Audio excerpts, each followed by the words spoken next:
Hi everyone. Title तो आपने पढ़ लिया, तो उससे चीज़ मैं बताता हूँ इस वीडियो में क्या होने वाला है। बेसिकली ये वीडियो पूरी रहेगी हैंड ब्रेक के ऊपर, और क्या क्या चीज़ें मैं बता रहा हूँ। सर्विस सेंटर वाले किस तरीके से आपको धोखा देते हैं जब हैंड ब्रेक के साथ वो कुछ करते हैं, वो वीडियो में पता लगेगा। अभी बता के क्या फ़ायदा। दूसरा, हैंड ब्रेक कैसे काम करता है, ऊपर नीचे कैसे करना होता है, सही तरीका कौन सा होता है। एक मैंने शॉर्ट वीडियो भी बनाई थी, वो थोड़ा जल्दबाजी में हो गई, उसको एक्सप्लेन करना है। तो बेसिकली हैंड ब्रेक के ऊपर है, सेटिंग करनी है। मान लो कि बहुत ज़्यादा ऊपर तक आता है, काम नहीं करता है, तो उसकी सेटिंग कैसे करने की, आपका इंगेज जो है वो थोड़ी जो उसकी ट्रैवल कम हो जाए, इसके ऊपर बात करते हैं। लेकिन सबसे पहले इसका भी खोलना पड़ेगा पूरा सेटअप, क्योंकि इसमें काफ़ी ज़्यादा है, तो वो खोलते हैं। सबसे पहले अगर ब्रेजा का अगर मैं खास बात करूँ तो इसका आर्मरेस्ट पूरा उतरता है पीछे से लेके आगे तक। तो आपको क्या करना है, यहाँ पे अंदर एक स्क्रू है, तो सबसे पहले ये निकाल लेना, ठीक है। और जो भी चीज़ निकलती जाए उसको एक बार एक सही जगह पे रख लेना। और अब आपको ये जो स्क्रू है ये खोलना है, बस। अब सेम दूसरी साइड है, और ये कहाँ, ऐसा नहीं है कि कहीं भी डाल दिए पेचकस, यहाँ पे कट बना हुआ है, ठीक है। थोड़ा जूम करके दिखाना, 2 पे करके इसे, ये यहाँ पे कट है, ठीक है। 1 पे कर लेना वापस, ये करके, और ठीक है, इसे करके ऐसे आराम से, ये लॉक तोड़ मत लेना। तो जैसे ही आप पीछे से स्क्रू निकालोगे ना, तो यहाँ पे एक गैप बन जाएगा। इसके बाद आपको क्या करना है, यहाँ पे हाथ डालना, ये ठीक है, बिल्कुल आराम आराम से ये निकाल के पीछे रख दिया। और अब ये आपका जो है गियर स्टिक का, इसको भी बिल्कुल आराम आराम से ऐसे, इसके यहाँ पे 2 लॉक है, खींच के ही करना है वैसे तो, ठीक है। ये हो गया, इसको आगे की तरफ। अब यहाँ पे 2 स्क्रू हैं, एक यहाँ है, एक यहाँ है। ये खुल गया, चल खुल गया ये भी। अब धीरे धीरे करके उठाना, ठीक है। अब खोलने के बाद ये ना स्क्रू निकाल लेना, कभी आर्मरेस्ट निकालो, स्क्रू इधर उधर गिर जाए, गियर स्टिक के आसपास थोड़ा अंदर गिर गया ना तो दिक्कत होगी। तो अपने जो ये स्क्रू है पहले निकाल लो, ये निकाल लिया, ये दूसरा ये आगे रख दिए। अब अगर ये खोलना है तो हैंड ब्रेक इंगेज करना पड़ेगा, क्योंकि जगह निकालनी है हमें। तो पीछे से थोड़ा उठाना, थोड़ा आगे से उठाना, थोड़ी सी दिक्कत हो सकती है इसमें। और गाड़ी स्टार्ट कर रखी है तो गियर स्टिक का थोड़ा ध्यान रखना पड़ेगा, क्योंकि गर्मी है ना। क्लच में दबा ही लेता हूँ भाई, गियर ना लग जाए कहीं। चलो लगा ही लेता हूँ, हाँ ठीक है, ठीक है। अब वापस न्यूट्रल, इसको मैं रख देता हूँ पीछे। और अब आपको मैं समझाता हूँ। देखो, मैं कह रहा था ना कंपनी वाले गड़बड़ करते हैं। वो क्या करते हैं, मैंने 2 बार हैंड ब्रेक की सेटिंग करवाई, गाड़ी चल चुकी है लगभग 60 नहीं 58,000 के आसपास। 2 बार हैंड ब्रेक टाइट करवाया, क्योंकि लूज़ हो गया था। स्लोप पे गाड़ी खड़ी कर रहा हूँ मैं, हैंड ब्रेक इंगेज करके, उसके बाद भी गाड़ी चली जा रही है, गियर में लगा रहा हूँ, वो अलग बात है, लेकिन खाली हैंड ब्रेक में चल रही है। तो उन्होंने क्या किया, देखो ये लॉक ऐसे रहता है नीचे की तरफ, ये तोड़ दिया, ये तोड़ दिया, ये तोड़ दिया। अब दूसरी बार मैं खोल रहा हूँ, उस चक्कर में ऊपर वाला टूट गया, लेकिन शुरुआत वहीं से हो गई थी, देखो। तो इस तरीके से, एक तो वो ना हमें गाड़ियों के पास खड़ी रहने देते हैं कि चलो हम अपनी गाड़ी के पास खड़े हैं, नहीं सर, आप वेटिंग लॉन्ज में जो है वेट करिए, टीवी देखिए, कॉफ़ी पीजिए। और फिर पीछे से उनके मैकेनिक ये करते हैं गाड़ियों के साथ। थोड़ा नज़दीक से दिखा देना अगर नहीं ठीक से दिख रहा हो। ये लोग गया, ये गया, इस वजह से फिर गाड़ी में रैटलिंग नॉइज शुरू हो जाती है, क्योंकि थोड़े लापरवाह तो है ही। और फिर इसके बाद क्या रहता है, थोड़ा फिटिंग्स में गैप आ जाता है, फिर कहते हैं ना अनइवन गैप है, तो ये जो है दिक्कतें कर देते हैं सर्विस सेंटर वाले। आपसे हैंड ब्रेक की सेटिंग तो मैं नहीं करवाऊंगा, आप भी मत करवाना। अगर ब्रेजा है तो ये वीडियो ध्यान से देख लेना। चलो मैं आपको अब सेटिंग सिखा देता हूँ कैसे करनी है। चलो अब मैं समझाता हूँ थोड़ा बहुत आपको हैंड ब्रेक के बारे में। ये तो आपकी गियर स्टिक का बॉल जॉइंट है, और जब जो कहते हैं ना कि गियर आराम से लगाओ वरना नहीं ख़राब हो जाएगा, और जो गियर स्टिक ढीली पड़ जाती है, वो आपका ये जॉइंट घिस जाता है। ये देखो थोड़ा नज़दीक से, ये जो गोला है ना यहाँ पे, ये घिस जाता है, ठीक है। यहाँ पे ग्रीस व्रिस मत लगाना, कोई ज़रूरत नहीं है। देख रहे हो गियर कैसे आपके डल रहे हैं। उसके बाद एक सेंसर यहाँ पे, ये कोई है सॉकेट, पता नहीं किस चीज़ का है। और उसके बाद आपको मैं अब दिखाता हूँ हैंड ब्रेक के बारे में। ये आपका लीवर हो गया, बटन हो गया। ये जो सेंसर है ये आपको बताता है, जब भी आप हैंड ब्रेक इंगेज करके अगर चलाते हो तो मीटर में आता है ना कि हैंड ब्रेक इंगेज या डिसंगेज हैंड ब्रेक, जो भी करके नोटिफिकेशन आती है वो यही आती है। और मेरे ख्याल से यही कंट्रोल करता है कि जब भी हैंड ब्रेक लगा हुआ रहता है तो आपके वीडियोस यहाँ पे प्ले नहीं होते। तो अगर इसको अगर हटा दोगे तो कोई चीज़ जो है यहाँ पे काम नहीं करेगी, नोटिफिकेशन इसकी। तो अगर इसमें सॉकेट को हटा दूँ ना यहाँ से, मान लो हटा दिया, ये थोड़ा आराम से।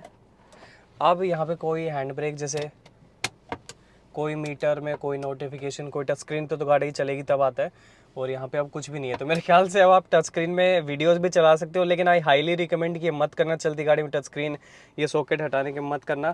अब लोग कहेंगे मैं गलत जो है इन्फॉर्मेशन दे रहा हूँ, लेकिन बताना मेरा काम है कि क्या चीज़ कैसे काम कर रही है। चलो काम कर गया। अब अगर आपका हैंड ब्रेक यानी अगर गाड़ी में पीछे आपके वो डिस्क ब्रेक नहीं है तो ऑब्वियसली ड्रम ब्रेक वाला सिस्टम है।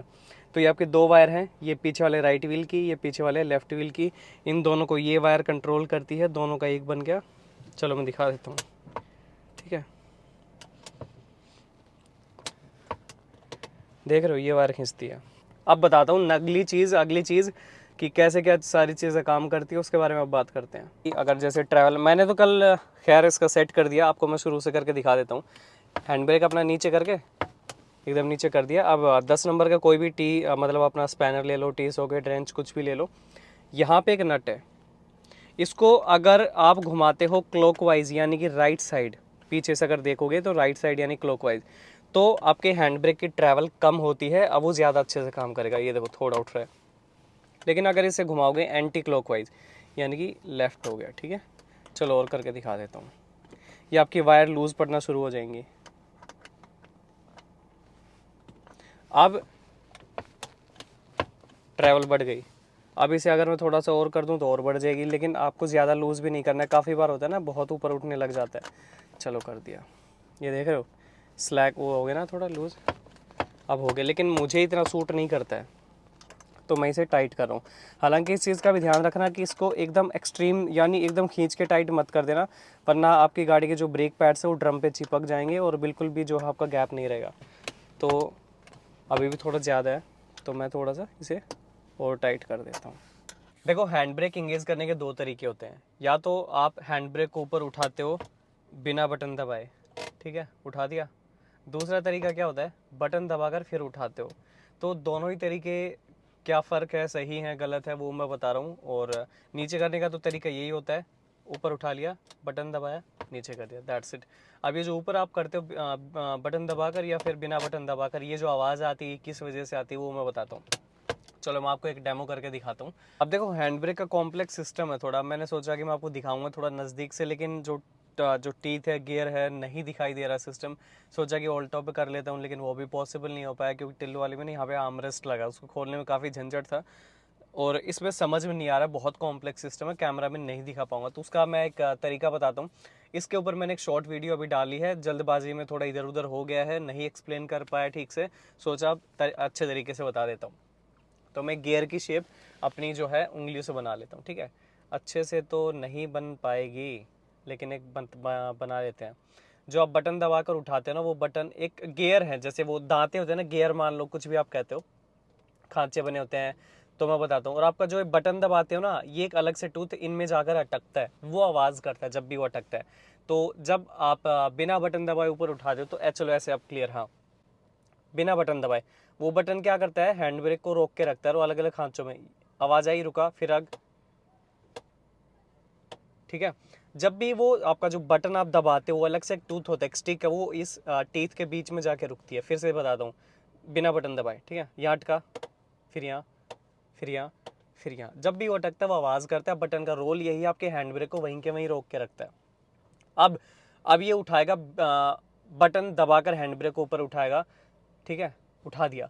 अब ये टूथ आवाज ही नहीं आई, अटका ही नहीं, हमें नहीं पता अब ये कहाँ रुका है, हमें पोजीशन नहीं पता उसके। वो यहाँ रुकेगा, हो सकता है सही खांचे में जाकर रुक जाए, वो यहाँ रुके, वो यहाँ रुके। अब हैंड ब्रेक जब आप बटन दबाकर उठाते हो, हमें नहीं पता वो कहाँ रुका है, वो अटक जाता है वहाँ पे। फिर हैंड ब्रेक जब आप दोबारा छेड़ते हो कट से आवाज़ करके, या तो वो ऊपर तो जा नहीं सकता, नीचे जाके कहीं, जैसे मान लो यहाँ छोड़ा था हैंड ब्रेक, थोड़ा छोड़ा, वो कट नीचे जाके अटक जाता है। यहाँ पे उसके वियर एंड टीयर के चांसेस होते हैं इस बटन के। आई सजेस्ट, जब भी आप हैंड ब्रेक एंगेज करते हो, बिना बटन दबाए उठाने, यानी ये कट कट कट की आवाज़ आनी चाहिए, जैसे कि ऐसे ऐसे। और ये कितना अच्छा भी लगता है यार, जब भी आवाज़ करता है मज़ा आता है कि हाँ हैंड ब्रेक एंगेज हुआ है। तो वहाँ पे वियर एंड टीयर के चांसेस होते हैं बटन के, जैसे मेरे यहाँ पे वियर एंड टीयर के हो गए, मेरे खुद के नाखून चुभ गए यहाँ पे। तो ये तरीका है, समराइज मैं कर देता हूँ चीज़ें। हैंड ब्रेक दोनों तरीके से ऊपर उठाते हैं, जो आपको सूट करे वो कर लेना। मेरे ओपिनियन पे अगर जाते हो तो बिना बटन दबाए हैंड ब्रेक ऊपर उठाते हैं। अब लोग वहाँ पे कमेंट आए कि फिर बटन की सिग्निफिकेंस क्या है, वो यूज़ क्या है। हैंड ब्रेक आपने जहाँ पे लगाया है वो वहाँ पे उसको रोक के रखता है बटन, क्योंकि इन दांतों में अटक जाता है तो रोक के रखता है। दूसरा, हैंड ब्रेक नीचे करने के काम आता है, बटन का यही सिग्निफिकेंस है। चलो अब हो गया, इतना ही था। थोड़ा पैक वापस मैं इसको असेंबल कर देता हूँ। डिसमेंटल तो आपको बता दिया, सोचा वीडियो रिवर्स कर देता हूँ और उसमें आपको पता लग जाएगा कैसे असेंबल करना है। लेकिन चलो एक तरीका बता देता हूँ। गाड़ी को पहले या थर्ड गियर में लगा देना, क्योंकि गियर स्टिक अटकती है जब लगाते हैं। इसको थोड़ा ऊपर लगा देना, यहाँ पे हैंड ब्रेक इंगेज कर देना जितना उठा सकते हो। मैंने अपना टाइट कर दिया अच्छे से। अब आपके आर्मरेस्ट को ले आना, ठीक है। ओफ, बच गया। खांचे अपने मिला लेना अच्छे से। और जो प्रोसेस था, ये जो गैप है यहाँ पे नहीं होना चाहिए। दोनों साइड से अच्छे से फिट करके अपने आप स्क्रू टाइट करना। इसको नीचे लगाना, ऊपर का कवर फिट कर देना, पीछे के दोनों स्क्रू टाइट कर देना, कवर लगा देना। This was all about this video. Let me know what are your opinion on this hand brake tactics. क्या टेक्निक क्या है सही ऊपर नीचे करने की, कमेंट सेक्शन में ज़रूर बताना। इट माइट वेरी, ज़रूरी नहीं आप मुझसे अग्री करो, डिसएग्रीमेंट भी हो सकता है। तो कमेंट सेक्शन में बताना। For more videos subscribe to the channel, do follow me on Instagram. Thank you.